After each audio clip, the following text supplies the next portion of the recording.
I'll probably bail out before then. I'll need a meal. Awesome. So it's live now, so I'll go in and change things what I need to. But hello everyone, I am Steve Hall from Revive Stronger, and I am very honoured to have my man Jeff Nippard all the way from Canada. And he is an incredible guy, not only for his achievements in bodybuilding, powerlifting, but just a bright and down-to-earth individual that I'm very, very happy to be interviewing. So if you just want to kind of go over brief, kind of what got you into what you're doing, who you are, and where you came from, essentially.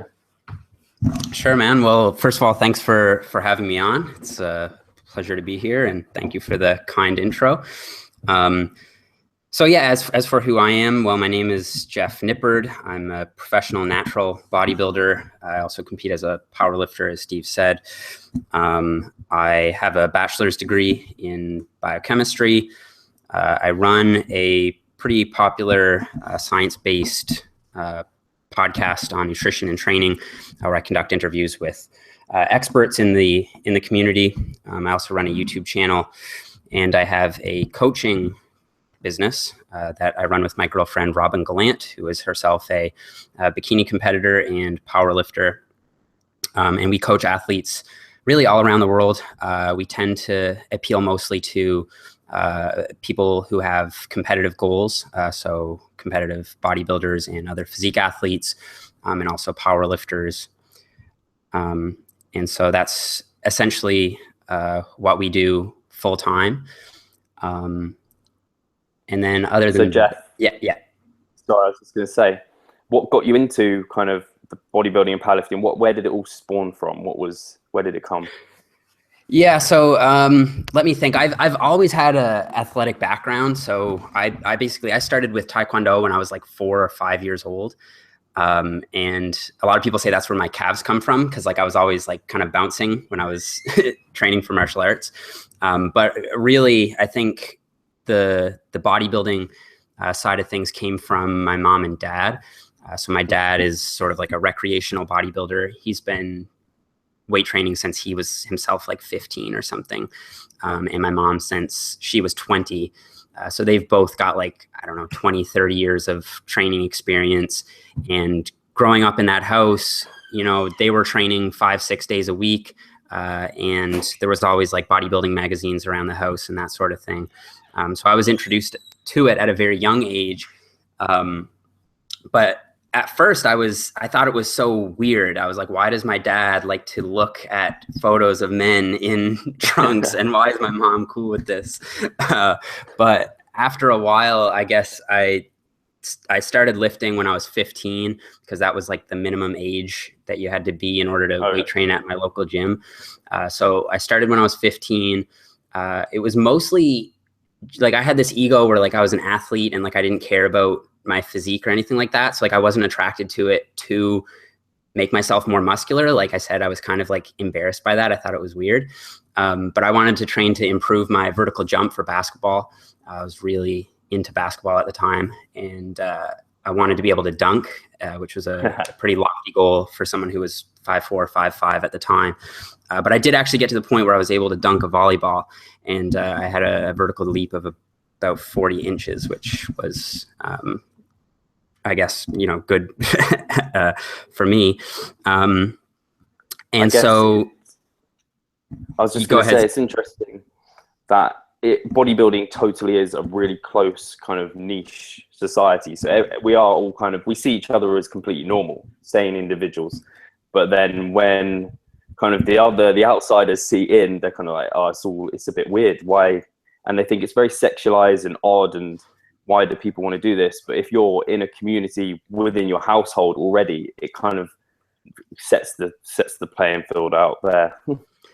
Yeah, exactly. Yeah, people outside looking in do often think it's weird, but I think that people appreciate it. Like I always had an appreciation for like a nice muscular physique, you know what I mean? And I feel like people respect the work and discipline that has to go into achieving a look like that, regardless, even if they think it's like something that they wouldn't want to do themselves. But yeah, basically, so from there, that was when I started weight training, and I would consider myself to be fairly genetically endowed. So like my mom, if you've ever seen photos of her, I'll post about her every now and then on my Instagram or Facebook. And we're actually planning we're planning a workout together next week. I think I'm visiting home again. So you can stay tuned for that on my YouTube. But she's just like, she's far more jacked than I'll probably ever be. But when I started lifting, I built muscle fairly easily. And then there's nothing more motivating than progress, you know? So I realized that I probably stood a better chance of being successful in bodybuilding than I did in basketball. And at a certain point, you just have to recognize that like, you have gifts and you should, you know, maximize on those. And so I sort of made the switch from being a basketball player who trained with weights to a bodybuilder who played basketball on the side to just a bodybuilder. And it was, I think, when I was 18 that I decided to do my first bodybuilding competition. So I started prepping for that. And for the last 7 years or so, I've done 6 bodybuilding contests since then. I've turned pro, placed second at my first pro show, and I've done 6 or 7 powerlifting meets in that time period as well. So I've really turned it into like a lifestyle and a career, and it's something that I just continue to be extremely passionate about.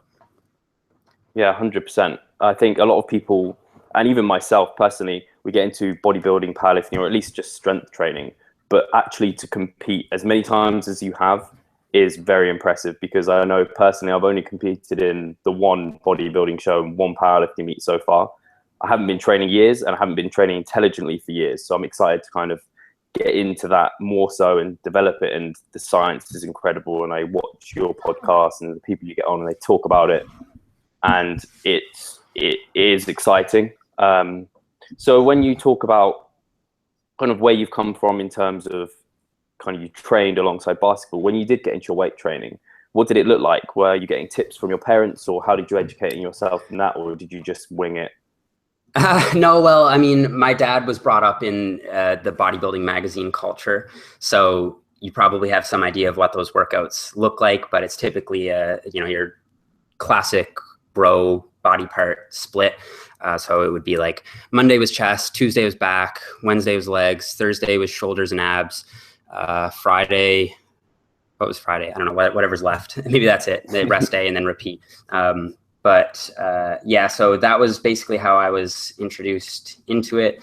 And I continued with that basically up until my first show, just because back then there was no science of bodybuilding really. Like it was just what you read in magazines. At least I wasn't aware of it. Like there might've been some people doing that work in like a very obscure niche corner of the internet somewhere, but I just wasn't close to that at all. So yeah, very much brought up within the bro culture. And I still feel like somewhat nostalgic towards those roots today. I mean, that was what made me fall in love with the process and everything. And that was what my parents had success with throughout their entire lifting careers and everything.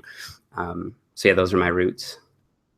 And then in terms of nutrition, did you kind of have any kind of idea what you were doing with that? Or was it all kind of the old school methods there as well? Just kind of eating big to get big, eating loads of protein, small frequent meals, all of that. Did that happen as well?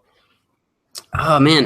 Now that I think of it, when I first started, I didn't, like I said, I wasn't doing it to improve my physique. So I didn't really care about my diet. So I just ate like a normal kid. Like I would have pizza pops for lunch and like Eggos for breakfast, you know, like I didn't really pay much attention to it until I would say when I got into high school. Yeah, like later in high school, that was when I started supplementing like weight gainer shakes. And I started following a diet plan that I found in a muscle and fitness magazine that was basically like a clean diet, but it, I think, had me in a caloric surplus, at least enough to gain some muscle.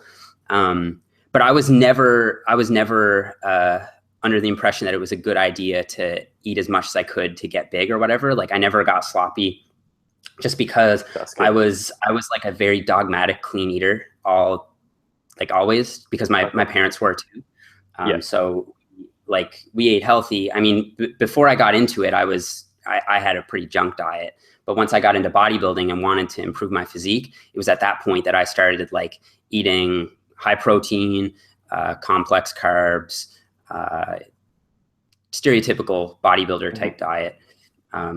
So for your first contest prep, did you know kind of you needed the calorie deficit, you needed your protein high? Did you know all that, or was it a kind of it was a bro diet. Like, I can tell you exactly what it was. It was like egg whites in the morning, oatmeal, then like protein shake with a plum, and then just like chicken and broccoli or chicken and rice meals from there until you go to bed.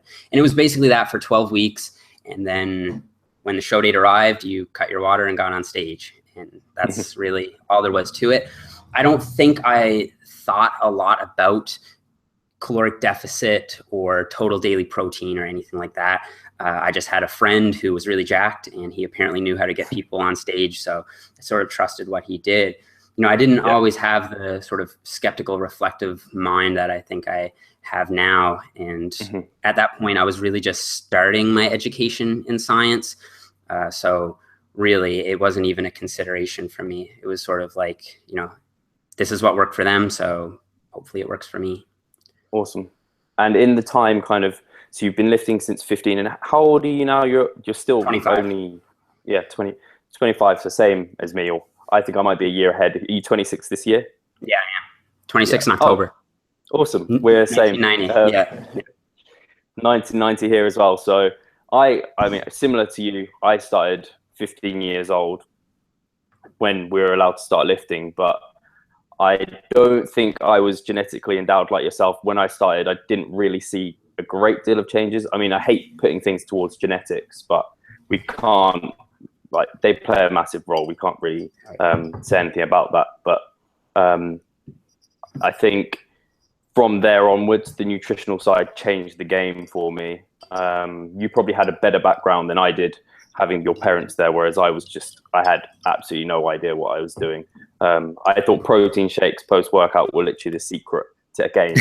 And I can remember going back and taking a protein shake after my workout in the toilet away from my friends, because I was like, I want to gain more muscle than them. I'm so glad the scientific kind of era into modern bodybuilding has come out, so we can actually help people progress much faster. Today, do you use any kind of nutritional periodization approaches? Kind of, do you go through gaining phases and cutting phases, maintenance phases even? Do you use any of that?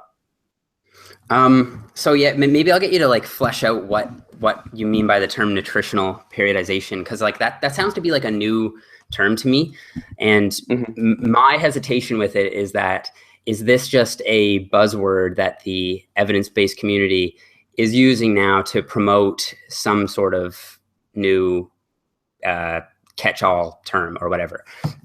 So do I use nutritional periodization? Like, I guess so. You know, I have phases where I'm focusing on building muscle, and then I have phases where I'm focusing on trimming fat. But that just sounds like, you know, standard diet planning to me. So I think that the term in the literature, I haven't really seen it.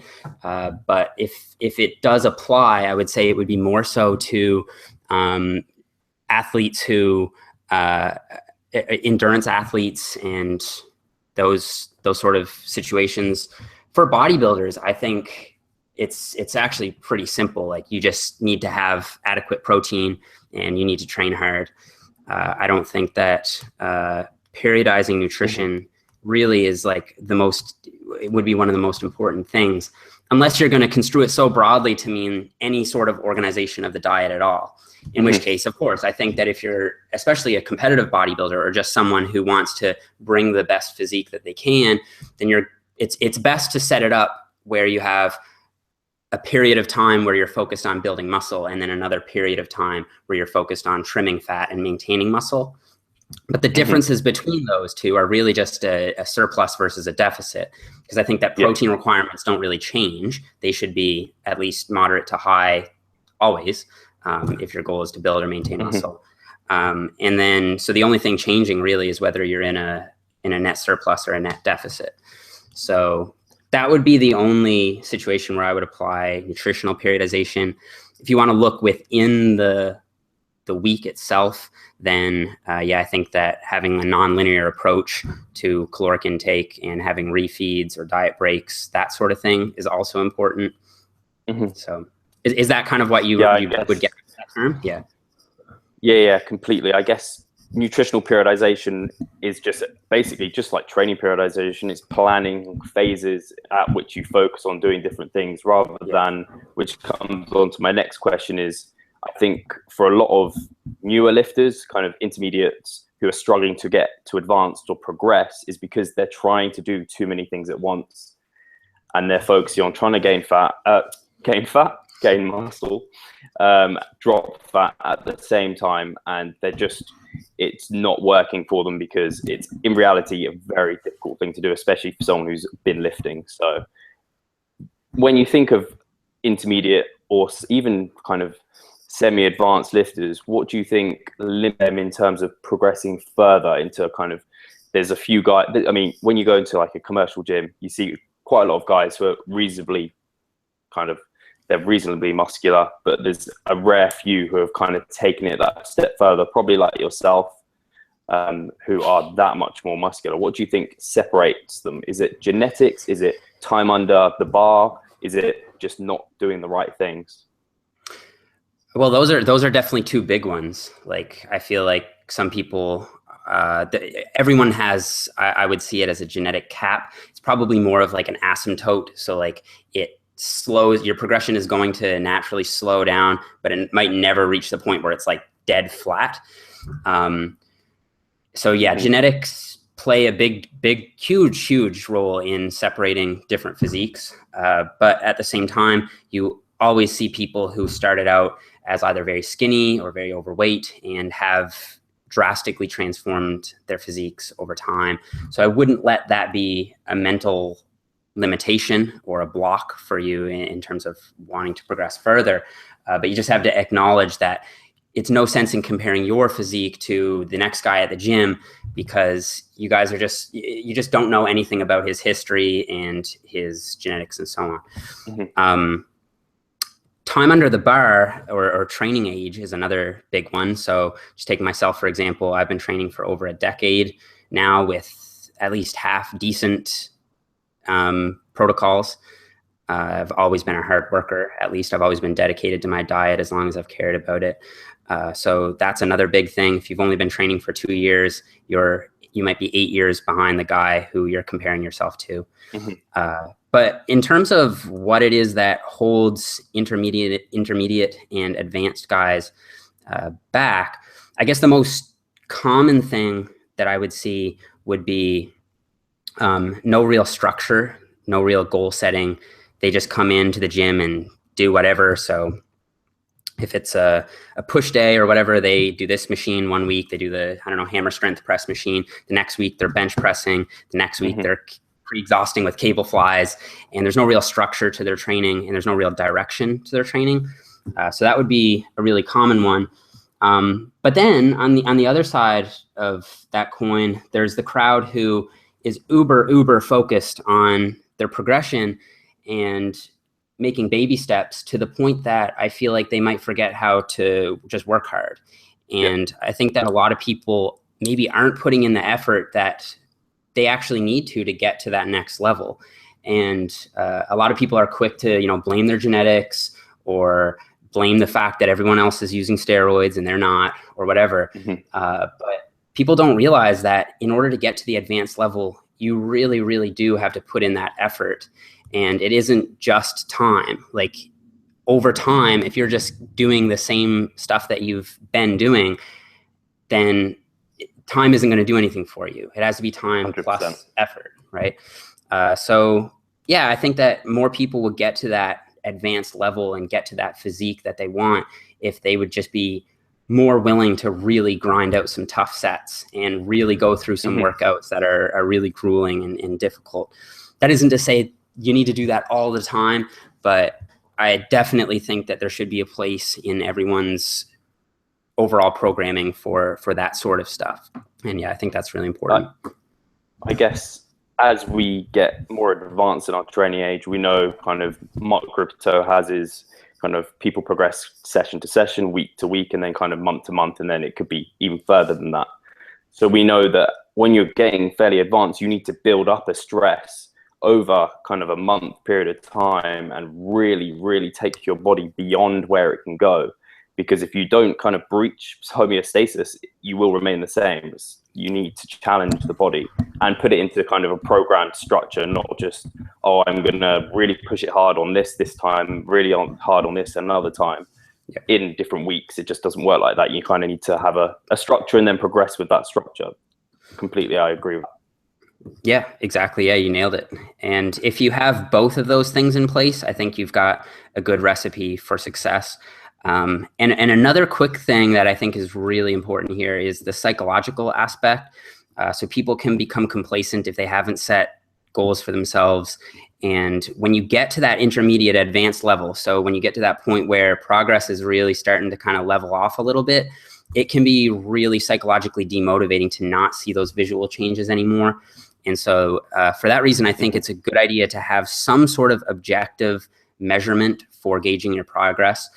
So this is part of the reason why I turned to powerlifting in my off season, because it allows me to psychologically identify with something on paper. It's like, I've reached a 500-pound squat. That matters. And I'm going to be able to, you know, do more volume as a result of this. I'm going to improve my physique as a result of this. And it's very much tied together with what you're doing in bodybuilding anyway, insofar as, you know, you are weight training and you are working towards something.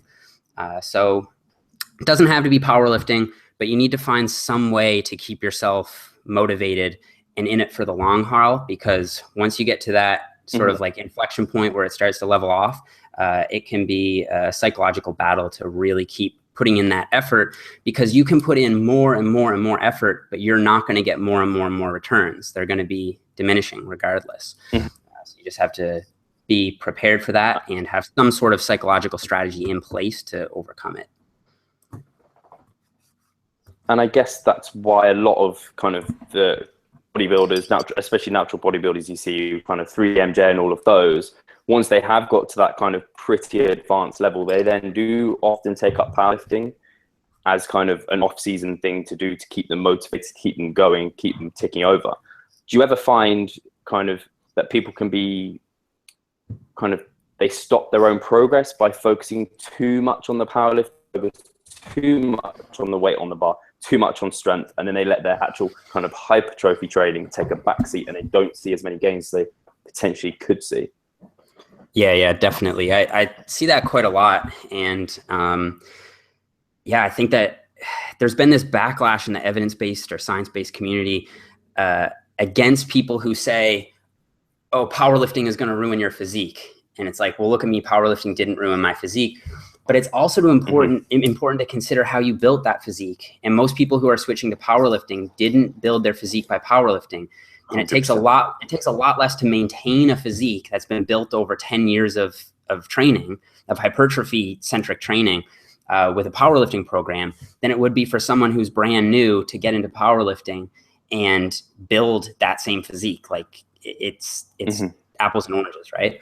So I think that for people who are looking to primarily to build a very impressive physique, I don't think that a powerlifting program would be the way to go. Certainly you can incorporate the power lifts into your training. But if you want proportional development, then the power lifts just simply aren't going to do it. Right? So I do think that you can become too focused on it.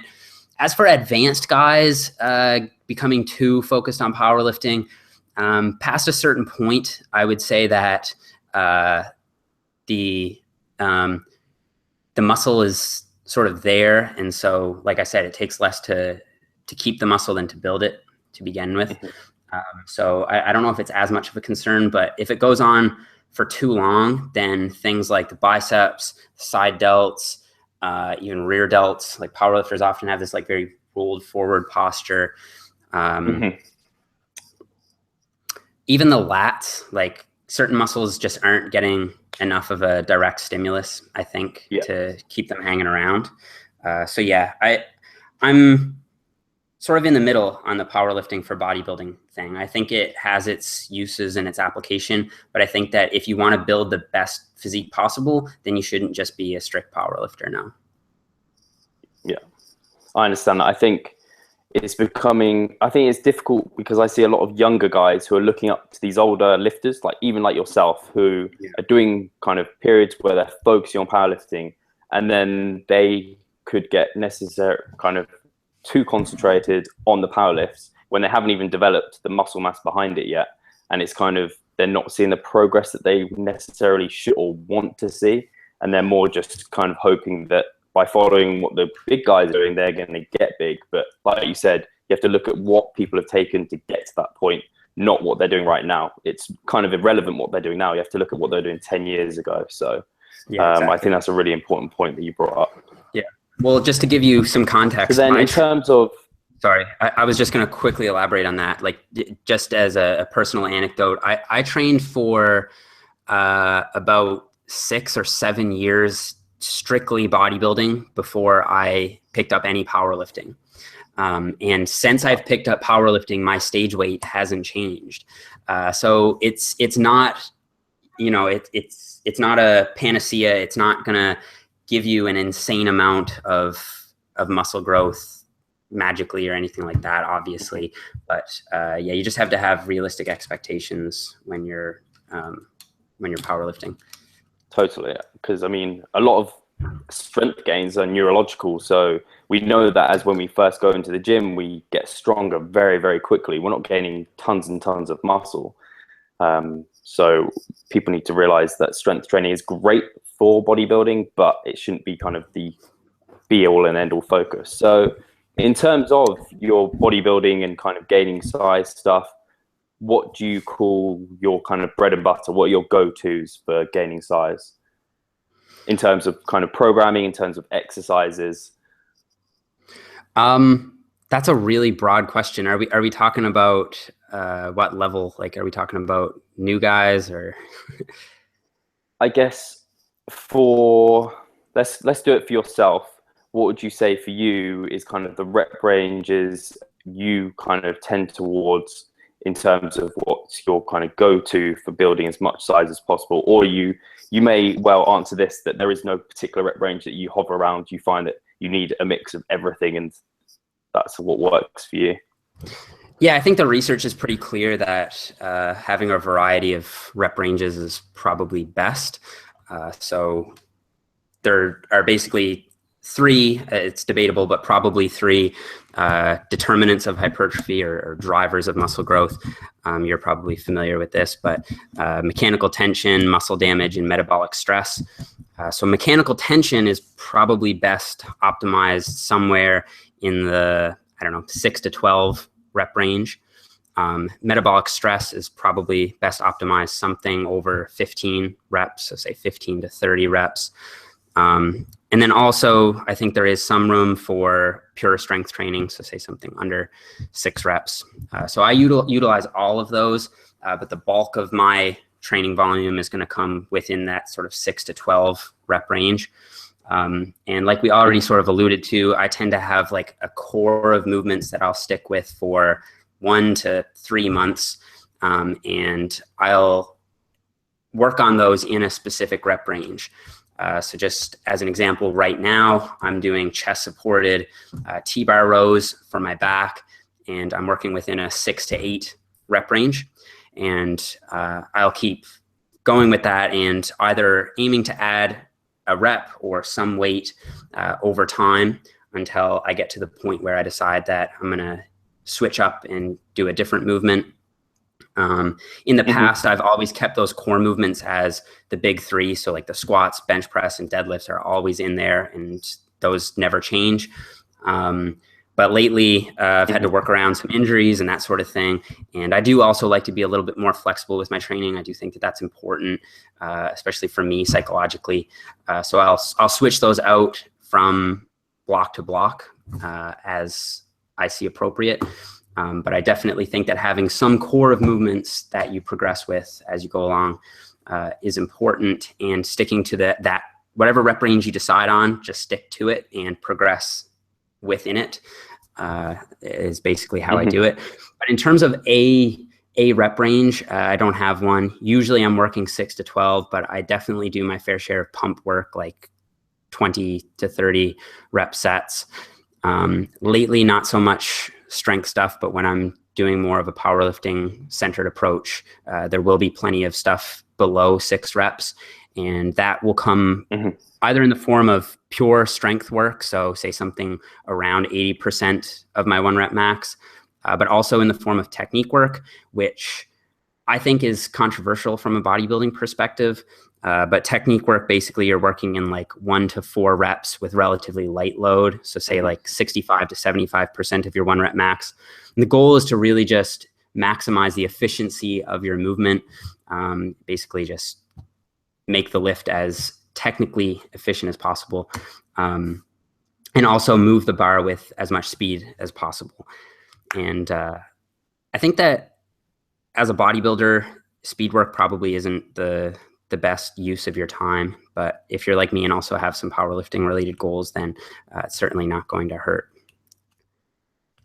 Yeah, I think there's always the case of specificity kind of comes at the top. But if you do if your specific goals are to be quite good at building and powerlifting, then you kind of have to give and take a little bit there. Maybe you just become more specific on one area and another area at different times. Like right now, you're more specific towards bodybuilding, but you're never going to leave your powerlifting roots behind.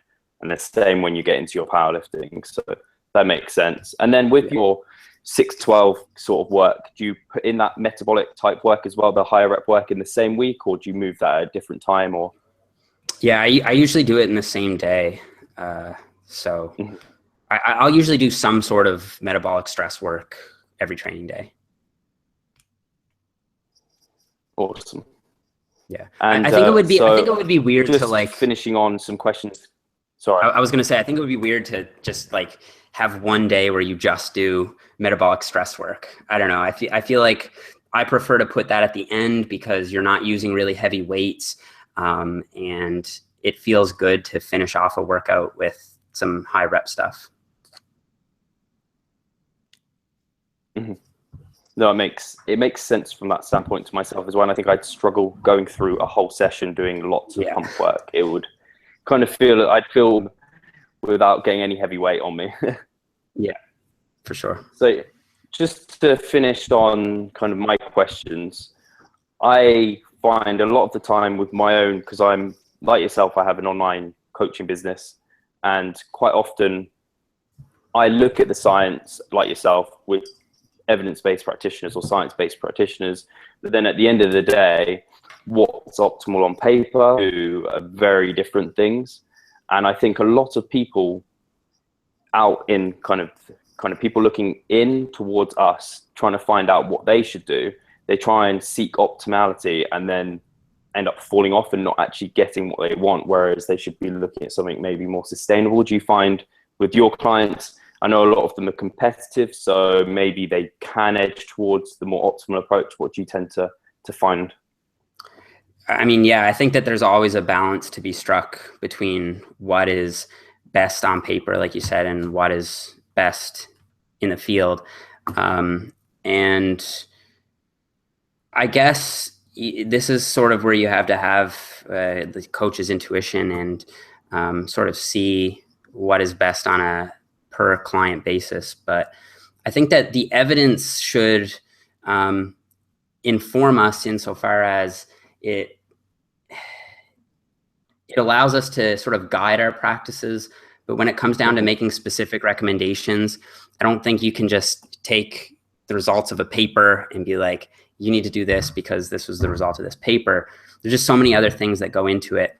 And so I think that an evidence-based approach should reasonably account for all of the available evidence. But when in terms of like making actual real world recommendations, you also really need to take into account the specific individual's preferences and goals and all that kind of stuff. So I think that the best coaching approach is going to take into account all the evidence, but it's not going to be limited to the evidence, if that makes sense. Yeah. No, 100%. I agree. I think even with the evidence, there's always limitations to it. There's only a certain number of people within the studies anyway, so the person you're dealing with isn't necessarily exactly like those other people, and there's outliers. and the studies represent an average in general. So I think a lot of the time people need to make sure that when they are doing things for themselves, really take into account that they are an individual, they are different. They don't have to follow the most optimal way if they can't themselves do it. So I think, that's kind of where the art of coaching comes in, which I'm sure you have down to a T with all your clients. So that's great. And then finally, just where do you see yourself and your business in 5 years' time? If it might be quite a challenging question, because if someone asked me this right off the bat, I'd probably be like, oh, but maybe you've had it just a little bit. Well, yeah, I mean, I definitely would like to establish myself more as a elite level contest prep coach. So I do still work with a lot of general population people who are fantastic to work with, who have the goal of, wanting to build muscle, gain strength, that sort of thing. And typically these are very highly motivated people that I work with. So I'm lucky to be able to work with people like that. But I do think that my specific skills are probably best served toward the bodybuilding community. So I would like to grow in that sense as far as coaching goes. But I think that really at this point, I'm sort of at a limit where I'm not able to really take on more clients in terms of number. So in order for me to be able to reach more people, I think I want to be able to put out more widespread programs, or more, say, generic programs that can be periodized towards people who have the just general goal of building muscle, gaining strength, or whatever. And that's something that I'm hoping to do this year or next year. Awesome. In terms of myself, I think I have goals of growing my own personal YouTube and podcast and that sort of thing. So I definitely do see that growing over the next 5 years. As for where it'll end up is tough to say, but just going to keep doing it, day by day. And when it's something that you love, I think it really can only go up as long as you keep at it. That sounds great. I think it's in the same way. Bodybuilding is one of those things you just have to keep working on. Same with your business. You just have to keep showing up day in, day out, doing the work, and it will pay off as you want to reach more people. You want to help more people. Those core grounding principles are going to help you. So that's really cool. So now on to my questions are done. So thank you very much for answering those. Took a lot away from it. I'm sure everyone else did as well. Got some questions from the audience. So start off with Cal Rawlings, who asks. Cal's a client of mine. Oh, is he? Yeah. He's a teen bodybuilder and teen classic physique competitor. We did 3 shows this year, and he killed all 3 of them. Took home like 6 trophies or something crazy, like between all the shows. So anyway. So he's got a bright future ahead of him. So yeah, for sure. He's already in a great place. So yeah, what do you wish you'd done differently? And what would you give to younger bodybuilders? What sort of advice would you give to them? What do I wish what I did differently? I would say, like, I don't think I would necessarily change anything I did, just because I'm pleased with where I ended up, if that makes sense.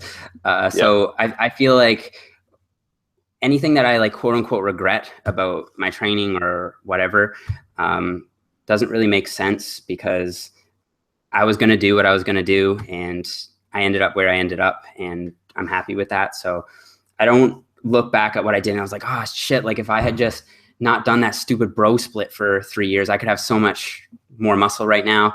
It's like, it's all a process. And so I think that like just not focusing on the past is probably the wisest approach. But if I had to say anything, it would probably be the fact that I spent so much time and energy worrying about stuff that didn't matter.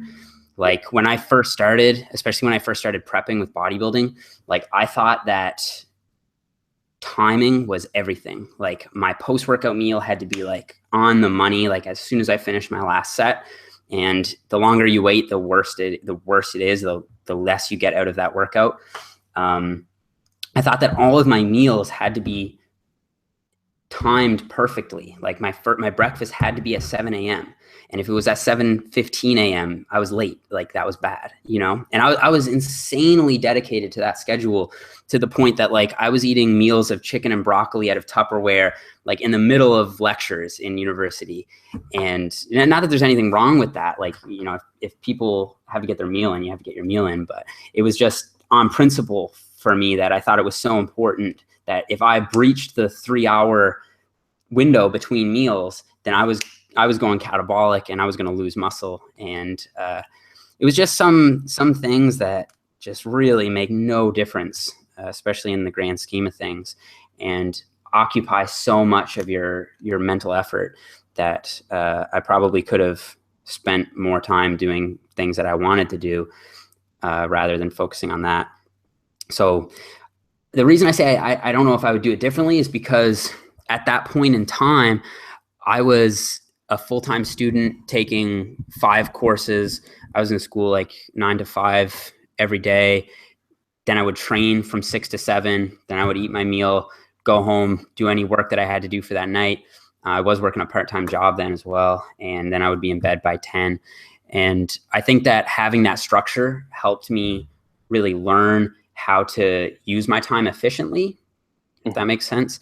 And so those habits that I built as a result of those like bro preps, I think have transferred over into my current life to actually be productive. But if I was going to give advice to a young guy, I would be like, just focus on hitting your total daily macronutrients, get your training in, get your cardio in for the week, and like anything else doesn't matter too much. Like go enjoy your life, like have a social life and that sort of thing. Because when I was in university, I didn't really have much of a social life. Like I was a bodybuilder. I competed pretty much every year, and it was just all about bodybuilding, you know. And I've been very successful as a bodybuilder as a result, but I think I could have been just as successful if I had just focused more so on the things that really matter, you know, your macros and progressing in the gym. I agree. I think that's, for me, when I discovered kind of the fact it could be so much more flexible and simple than and it was more so the nutrition than anything, because I think anyone who gets into bodybuilding, they love the gym and it's not a problem. So once you realize nutrition can be so much more flexible, it then becomes a lifestyle that you can actually enjoy to live rather than kind of bodybuilding kind of dominating your life. So I think that's a great point. So Cal also asks, what's your take on, I think this is Layne Norton's Avatar nutrition program, which is automating your nutrition using a flexible dieting approach. What do you think are the limitations and drawbacks? Yeah. I mean, I don't have anything against it. Like I said earlier, like I feel like I can reach more people with a generic program than I can with one-on-one coaching. And if you have 2 people who have the same basic needs, they have the same basic training history and the same basic goals that can be outlined up front, then they're both going to do very well on the same basic program, right? So I think that I would be able to reach more people with something like that than with the one-on-one coaching, which of course is more individualized and more personable and that sort of thing. So there are benefits to it, obviously. But I think that doing those sort of generic things is a way to reach more people. And so that's the positive. The drawback, of course, is each person can have their own unique considerations, and that sort of stuff just gets missed with things like that, I think.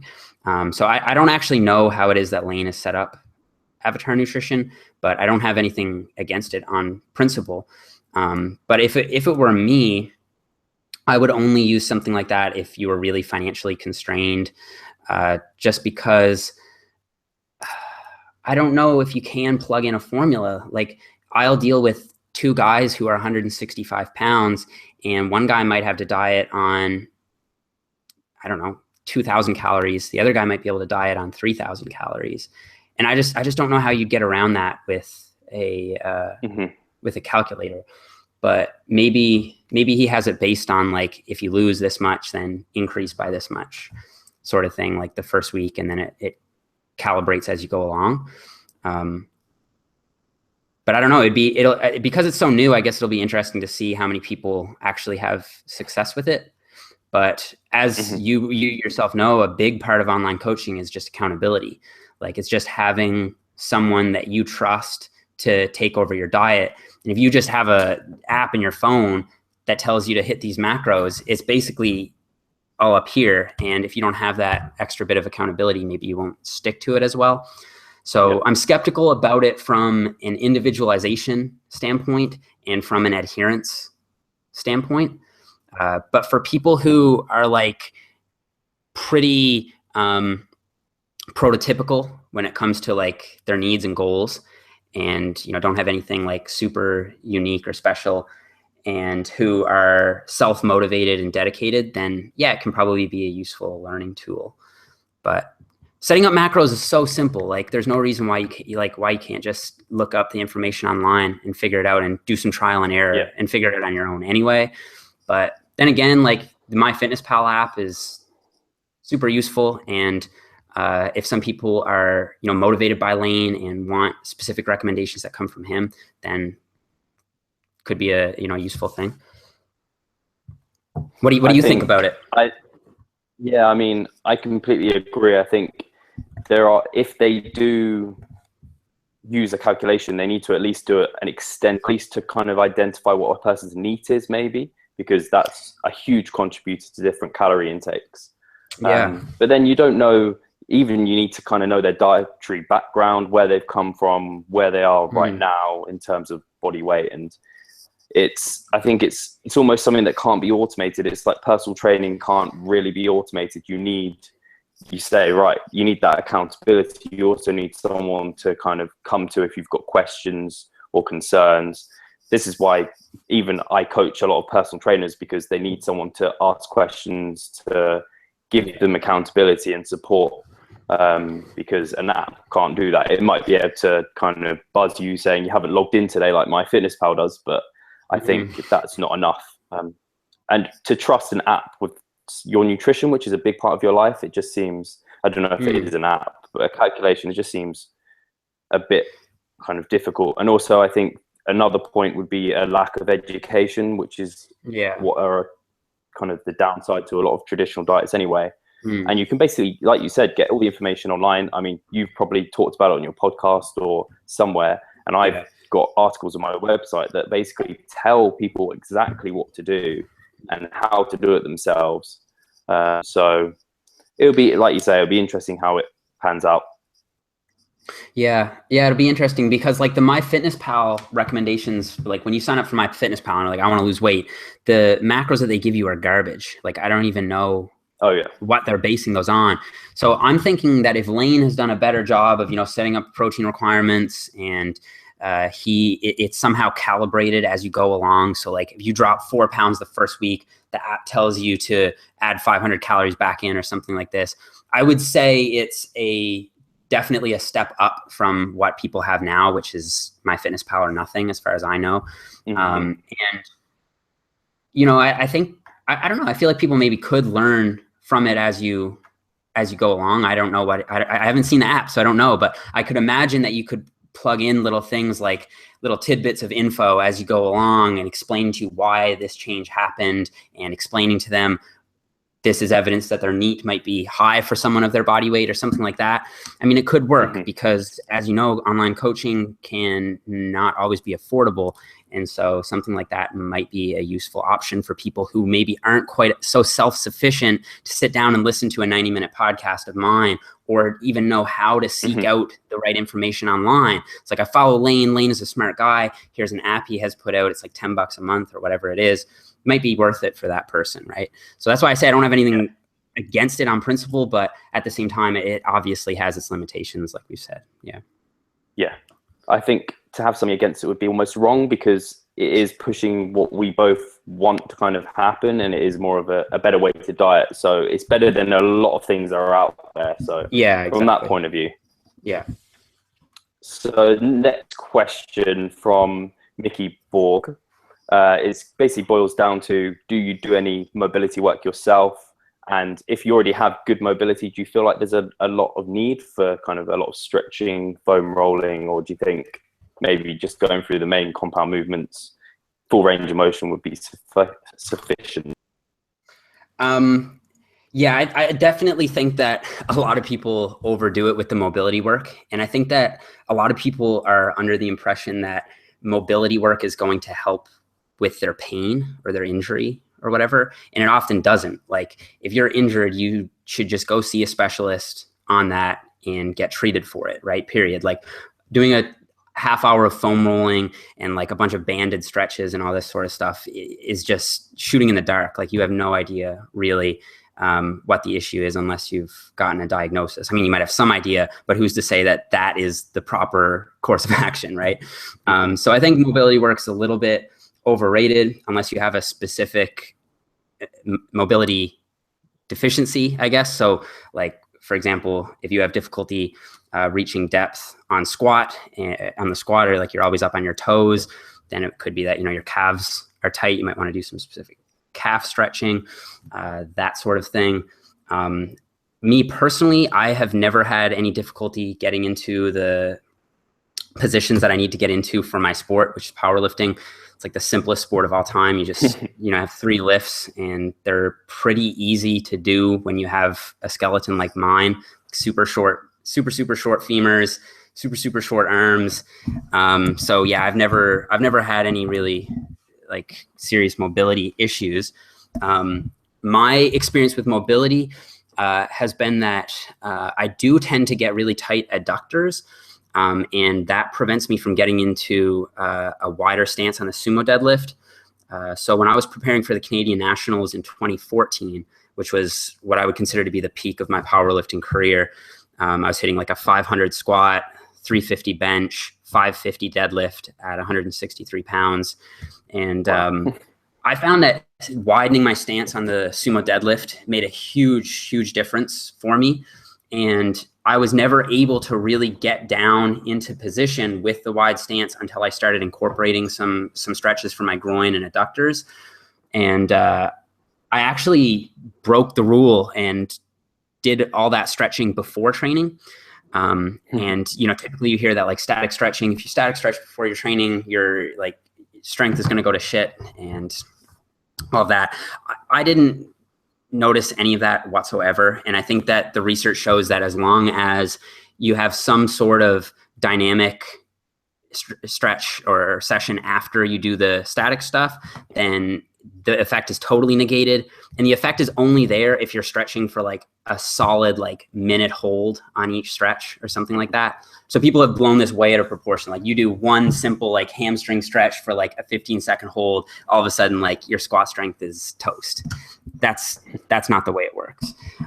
So what I did is I made that a priority. So I knew it was an issue for me to get wide enough on the sumo deadlift. So I did my groin and adductor stretches for about 15 minutes before training, because I knew that after training, I wasn't going to feel like doing it. I probably wouldn't make it a priority. So if it is a priority for you to do your mobility work or whatever, then feel free to do it at the beginning of the session, because I think that the priority principle would trump in that in that situation. But yeah, basically I just, before training now, will do a 5 to 10 minute warm up on the bike or elliptical or Stairmaster or whatever, just to get the body temperature up and get the heart rate up, which I think is the most important thing from an injury prevention standpoint and a performance standpoint.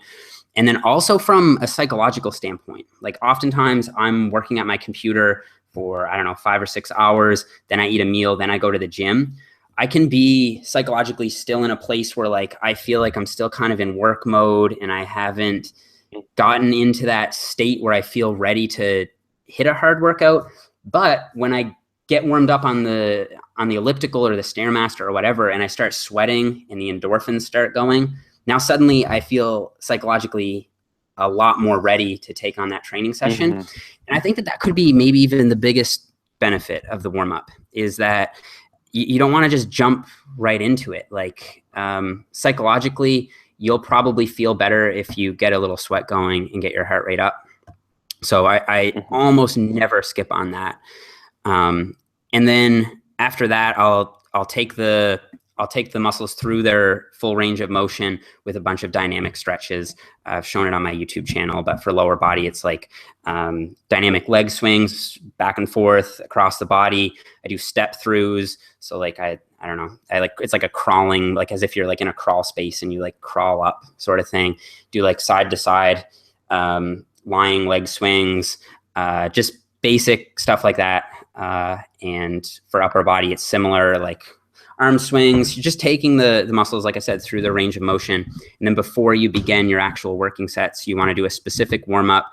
So don't just go in and, put 2 plates on the bar right away. Like you want to, sort of slowly work your way up towards it. And then anything over and above that, I would have to say would be on prescribed on an as needed basis. So like if you have a specific issue, like maybe you have tight adductors or hip flexors or something that you might want to do some specific stretches for, just to sort of work those out before you start squatting.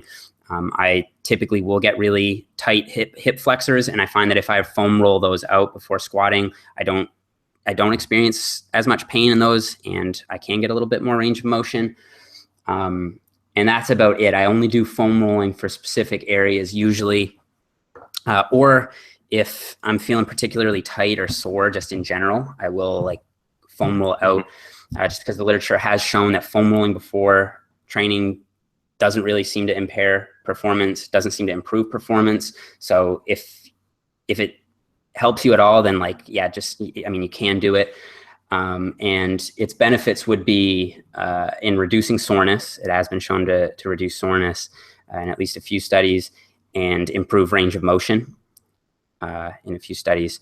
So I don't know. I think foam rolling is overrated, but if you have a specific issue that needs to be addressed, then foam rolling is an option that's available. Yeah.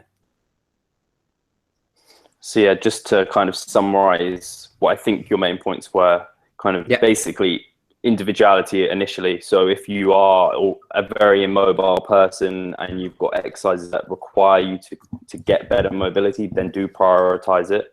But if you haven't got that, then the priority becomes get warm, get your mind in the game, and then get mobile, take things through their full range of motion, and then start warming up with a progressive manner on the bar. And it doesn't need to take all day. In fact, it should be a small part of your workout, not kind of the main part of your workout. Yeah. And Gareth Street. Oh, sorry. No, I was going to say, I think the longest part, if anything should take time, I think it should be the general warm up on the elliptical or the bike or whatever, because I feel like even some people with that, like they just half-ass it, like they don't actually really get their heart rate up and get a little bit of a sweat going. And I sometimes find that if I'll just do like 10 minutes, maybe even 15 minutes, sometimes I'll feel a lot better going into that training session. That's interesting, because I have to say that's something I don't do, and I did in the past, but really do properly. And like yourself, I do hours at the computer and then go in, and I definitely do not have my mind in kind of gym mode. So that's something I'm going to start doing. I'm going to actually start doing some cardio beforehand, just to actually get ready for the workout. So yeah, Gareth Street had quite an interesting question, saying that how many years of training and on-point nutrition has it taken to achieve your physique currently, and what stopped you kind of getting towards temptations towards steroid use potentially? Okay, so yeah, it's been 10 going on 11 years of training to get to where I am right now. But my physique has looked pretty similar, in my opinion, for the last 3 or 4 years. So I think I'm getting to that point now where it's like, it's at that top end of that curve where it's starting to, not fully plateau, but I'm getting diminishing returns. So for me to get to close to this level, I would say probably maybe 5 years, something like that, like 5-6 years of training to get to like a national level caliber natural physique. But how long it's going to take you is going to depend a lot on how effective your training and nutrition protocol is, and how well you stick to it, and also how much your genetics allow you to add muscle. Like some people can blow up in 1 year. Like you see them, they pick up weights and then all of a sudden they're like winning bodybuilding shows. And other people will get to that level. Like they can get there. It just takes way, way longer. And so comparing yourself to me or anyone else is not the most useful way to gauge your specific progress. You just need to figure out a routine that's going to work for you, and then just stick to it, and then just continue to be patient with it. And consider, reaching out to someone who is an expert and might be able to help you personally. I think that's a great point. I think the fact that sorry. No, I was going to answer the second part, but go ahead, man.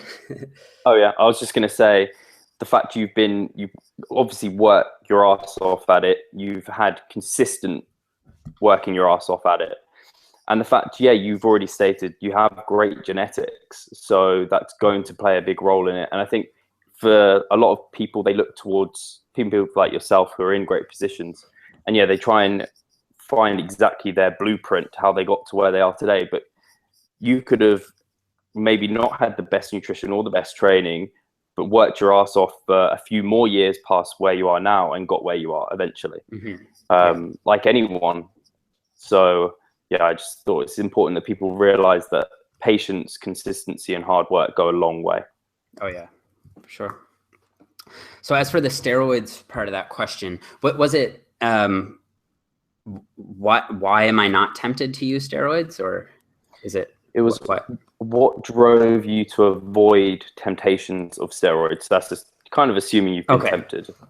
Right. Okay. Well, he's right. I definitely was tempted, especially early on. I actually said to one of my friends at that time, he was an enhanced bodybuilder. He basically messaged me and was like, "You will win the provincial title if you use this."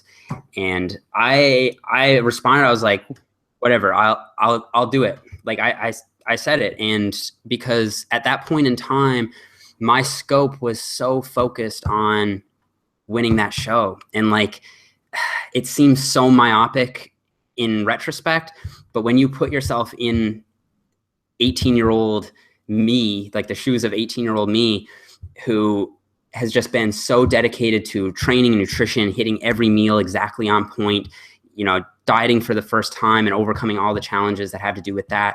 And then you have this person that you really, really look up to and has this fantastic physique tell you, you just take a little bit of this and you win the whole show. You're Mr. Newfoundland, which is where I was from. Then that is insanely tempting, and just by happenstance, it ended up that I never ended up getting that stuff.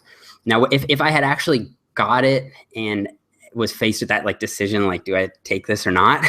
I don't know if I would have or not, but I do know that at that point in time, I wasn't aware of a natural versus enhanced distinction. All I knew was that the dudes in the magazine were really big and really jacked, and I wanted to look like them. And I was down here at that point in time. And so I very much had that whatever it takes sort of mentality at that point in time. So it would have been interesting to see if the dice had, fallen a different way, what would have happened. But as it happens, I did end up doing that show naturally. And then it was very soon after that show that I discovered that there was such thing as natural bodybuilding, and that people were achieving very impressive physiques naturally. And I discovered guys like Skip Bacour, Jeff Willett, who are people that I really looked up to and continue to. I mean, they have fantastic physiques. Whether or not they're actually natural, I don't know, we can debate it. But at that point in time, I decided that I wanted to do it the natural way. And then from there forward, I haven't really been seriously tempted into doing it, just because I guess there's no really profound reason. I'm not natural is better on principle, or it's not morally better or anything like that. Just because unlike other sports, you have a natural bodybuilding stream and then you have an enhanced stream. So people who decide to take steroids are not cheaters in bodybuilding, but in pretty well all other sports, they are cheaters, right? So there is like a moral component to it. And I feel like that sometimes will get carried over into bodybuilding, where people are like, oh, you're cheating, but it's like, not really. Like, you're a grown man, you can choose to do what you want, right? But for me, I think it's more so a matter of health. Like, I am a little bit concerned about the fact that steroid abuse or steroid abusers do tend to die earlier. They tend to have cardiovascular complications, that sort of thing. Some of the other side effects I'm not particularly psyched about, that sort of thing. So there's the health reason. Also, I just don't know. There's just like a feeling. It's like, it would just like, I don't know if I could do it. Like, I think about like needles and stuff like that. It kind of like grosses me out. Like, I don't know. It's just not for me. And then also I think I just like the natural look better. Like, I like the idea of like, these are the variables that I can manipulate. Like, these are my confines. Let's see what I can make of this. Like, let's see what I can really do with my body naturally. And I think that like, that really excites me. And the natural look is like, it's like the old school look, you know, it's like the 60s and 70s type look. It's like with the thin waists and like the nice tapers. And I don't know. I just like the look better, I guess. And I fear that if I was to like say, take steroids and go in the IFBB, you have to take it so far in order to get to the top. And at that point, I would just be concerned with my health, and then the legality of it and all that sort of stuff. I would just rather not personally mess around with that. And then the last thing I'll say on this is that if you are like a young person who is like competing, and it seems like that is like the most important thing, and like you're putting everything into that, and it's like, it's just like the single, it's like the thing that you're thinking about constantly, and everything in your life is like going towards this goal, then like, I really think you should consider trying to do it naturally at least once or twice, like your first couple of times, just because you don't want to become reliant on a drug to get you in shape. And I find like a lot of people never learn how to actually progressively overload or how to actually structure their diet properly. They become reliant on the drugs. And then when it's time to get in shape again, they just up the dosage again. And they never really learn the best way to optimize their training and nutrition. And then also, you don't want to be left in a circumstance where you can't compete in a natural organization where there is actually a level playing field because of a stupid mistake that you made on a whim, like taking some drugs for like a show that in the grand scheme of things might not have mattered much. Like, that show was like a provincial show in 2009. If I had taken steroids for that show, I wouldn't have been able to compete and win my pro card in a natural organization for like another 8 or 9 years or something like that, because that's the grace period that's required in the organization I compete in. So you really want to, like, when you're super focused on the one goal, like, take a step back, zoom out and say like, okay, 10 years from now, is this really going to be as important to me? And is it worth sacrificing what I could be potentially giving up by doing it? So yeah, taking steroids, I think, should be a bigger decision than it is for a lot of young guys. And I think that from here forward, I'm not really tempted by it. Like, I've built my business and my personal online, brand and all that kind of stuff by being natural. And I value it now at this point in its own right. I agree. I think that's all part of the reason a big part of my target audience I'm trying to reach guys who are in the gym, getting anywhere, who are taking this decision to take steroids way too lightly, not researching it. Whereas they should research everything they can do to get muscle, to get where they want before taking steroids, and then research steroids maybe if they really, really want to get to that next level. But they need to know then training and nutrition inside out. And then steroids just makes everything more complicated. So if they're going to hear before they've done the training, the nutrition, the natural way, they're not going to get anywhere with the steroids, really, not great results. And that's why you see so many guys who might be taking whatever and not really look anything much. Yeah. So I think that's important. Yeah, and that's the other thing too. Like, just like genetics are important for training and nutrition, they're also very important in terms of your response to steroids. And I see a lot of guys who get on a lot of gear and they don't get anything more than like puffy nipples and a bunch of acne. And that's sad. You know, it's like, if you had just figured out how to optimize your training and nutrition, then you could have saved yourself a lot of grief and a lot of money and all of that. So yeah, you really need to be prepared.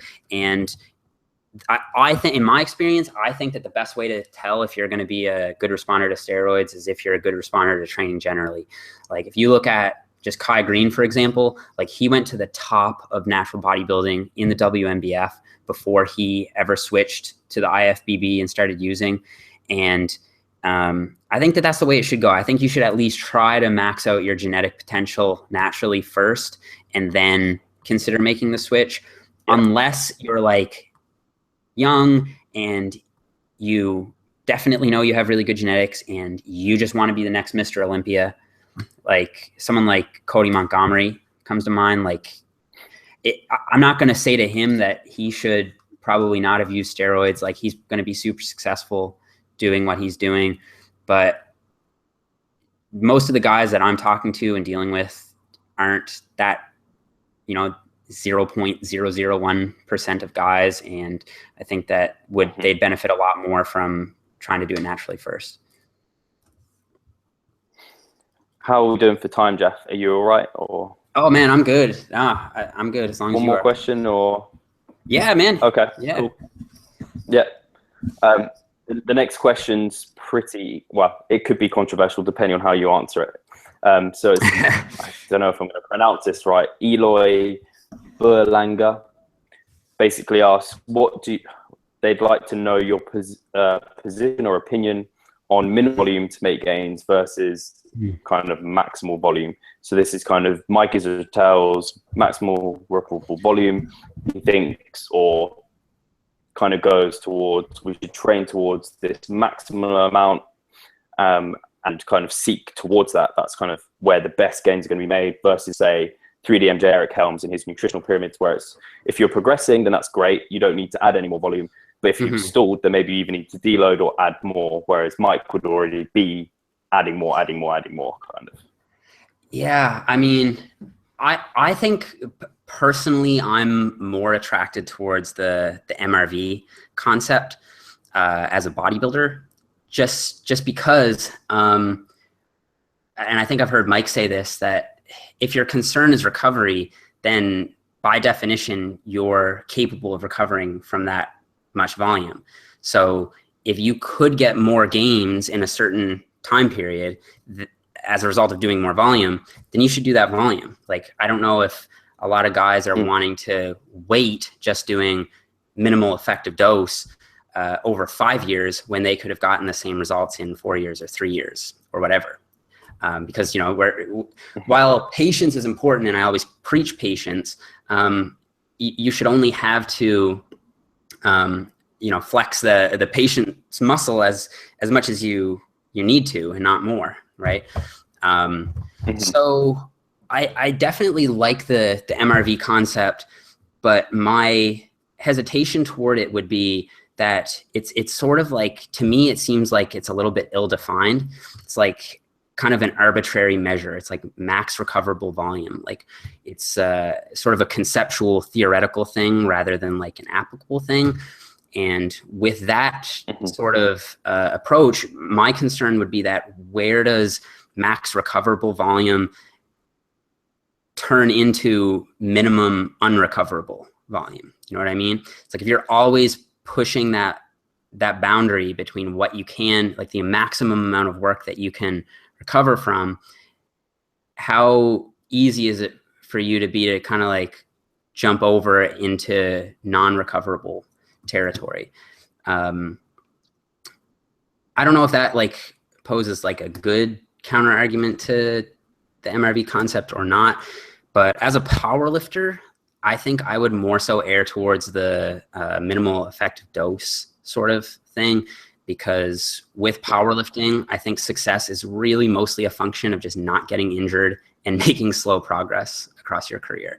Like guys who want to add, I don't know, 100 pounds on their total in 6 months are the guys who usually do that and then get injured in the next couple of months, you know? So I think that in powerlifting, I'd probably err towards the side of, if you're making progress, great.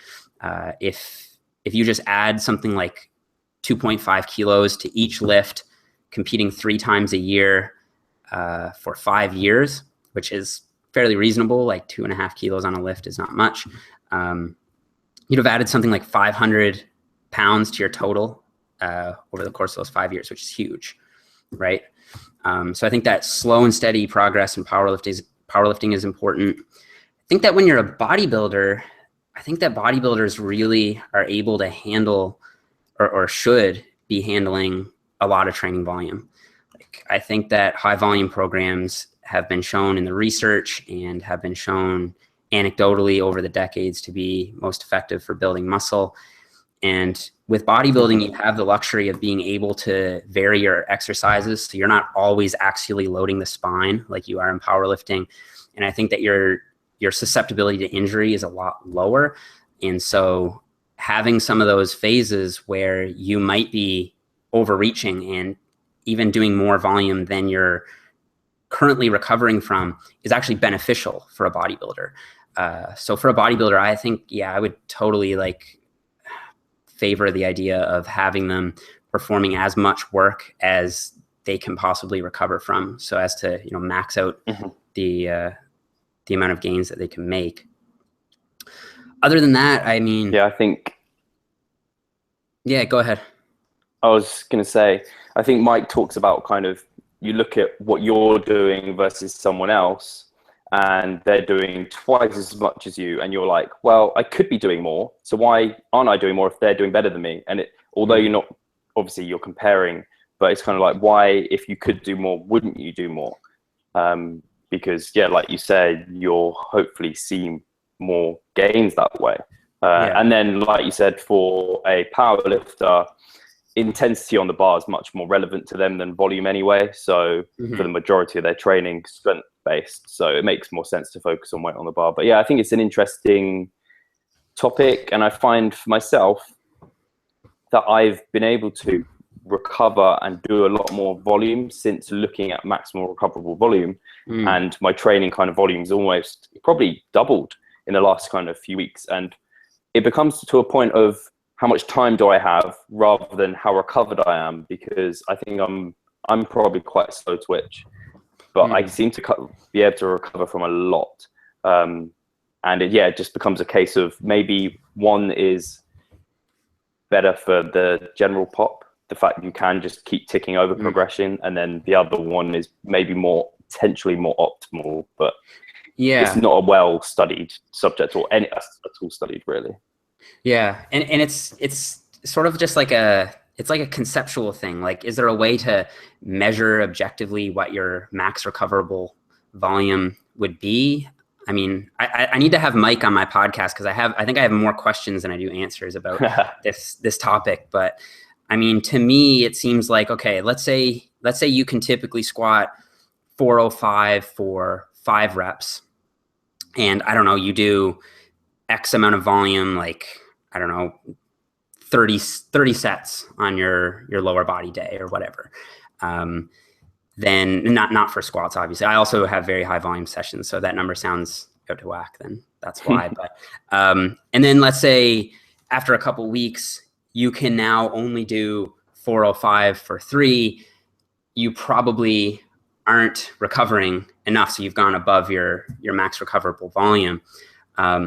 But in terms of like actually tracking what that would be, I feel like that would be a really difficult thing to do in practice.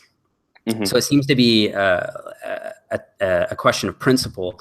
And if I were to play devil's advocate, I could say, well, over the course of the next 5 to 10 years, you're probably going to end up at some point where you've maxed out anyway, as long as you're progressing. So the question is, do you want to get there faster and have a greater risk of injury, or do you want to do it more slowly and then be guaranteed to get there safely, basically?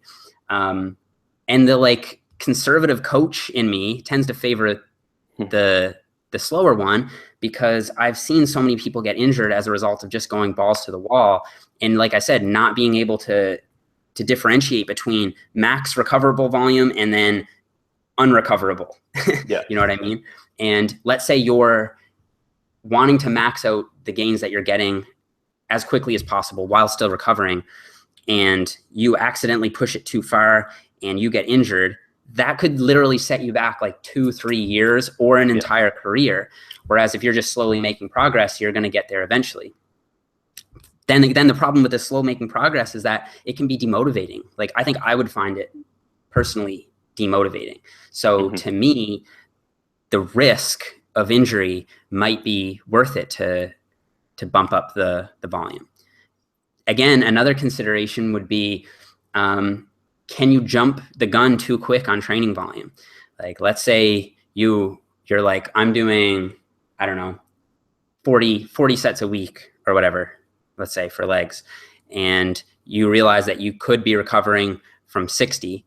Why, if you jump the gun and go right up to 60, have you now maxed out your volume to the point that progress will slow as a result of that? Like, will your body adapt to that new volume and now not be able to make progressively more gains as a result of it?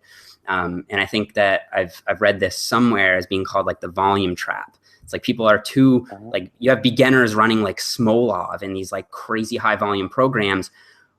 And it's not just an injury risk. It's a fact that they're jumping the gun on so much training that their body's adapting to it. And now they can no longer make the progress that they would have made if they had just worked their way up there a little bit more slowly. So it's a really good question. Personally, yeah. Go ahead. I was just going to say, I think I like the idea that Mike has he tends to have like 15 sets to 30 sets is like, for most body parts, that's what their MRV is. So 15 sets for the quads, 15 sets for kind of the chest. So it might be the way I tend to program now is to get in and around that in kind of a base week, and then look at kind of fatigue markers from my clients at the end of the week, at the end of each session, see how they're doing, see how sore they are, how kind of quick the bar was going, not pushing to MRV at that week, and then progressing each week, slowly bring up the volume. So hopefully within kind of 4 to 5 weeks, I've got them to that MRV. They're pushing really, really hard, but not so much they're going to get injured, then deload afterwards, so they can come out and then go again and build up. That's kind of how I've been playing it. I think I kind of like yourself, like a middle of the ground approach, because I think, you lead into problems otherwise. Yeah, no, that's interesting. I actually do something similar, I guess. I just haven't really, identified it as one approach or the other. But like I said, I think I'd benefit from talking to Mike just to see how it is he quantifies it a little bit better, because that's what I think I would struggle with in using this concept as a coach, is how do you know whether or not they've reached it, and if they've exceeded it, is it too late now, or what do you do at that point? I don't know. And at some points you'd want to, like in an overreaching block, you would want to probably exceed max recoverable volume. So I think it's a good marker to have as like sort of like a top end threshold of around roughly where you want to be in terms of what you're doing. But yeah, that's an interesting question. Yeah, I think it's definitely something. I'd love to see Mike on your podcast, and I can't wait to see him over here in the UK. He's coming over in a few weeks, 21st, 22nd. He's here for a seminar, which plug anyone who wants to go. Definitely get on board. Me and Mike Samuels are bringing him and James Hoffman over. And yeah, I'm hoping lots of people are going to ask very good questions like yourself. And I think it's going to be really, really interesting. Yeah. I think I'm going to have to call it a day there. There are a few more questions, but it's getting a bit late, and it's carrying on a little bit. But it's been, honestly, it's been an absolute pleasure to talk to you. And I want to make sure everyone knows how to reach you, where you are. If you want to give kind of your Facebook, your podcast, and I'll make sure to put them in the description box below. Awesome. So yeah, first of all, thanks, Steve, for having me. It was a really good time and really good questions from the audience. I appreciate you guys asking those questions and valuing my feedback on it. So in terms of reaching me, you can follow me on Instagram. That's just at Jeff Nippard. You can request me as a friend still on Facebook. Facebook, just search Jeff Nippard. There's also my pro bodybuilding page, facebook.com/Jeff Nippard. You can subscribe to my channel on YouTube. I post the video form of all of my podcasts there. So that's youtube.com/Jeff Nippard. You can also find the podcast on iTunes. It's called Ice Cream 4 PRs with 4. I'm working on potentially changing that name. I'm not totally sure on that yet, but regardless, that's where you can find it currently. And I think that's about it. Awesome. So yeah, definitely guys, subscribe to the podcast. Go through the past episodes. If you liked what we talked about today, you'll absolutely love the podcast, and the future episodes that are coming are getting better and better. Some incredible debates, and maybe even a debate about MRV in future would be a good one between Eric Helms and Mike Isotel. If you could at all set that up, that'd be incredible. That's a good idea. Yeah, cheers everyone. Thanks. So yeah, cheers guys. Take care.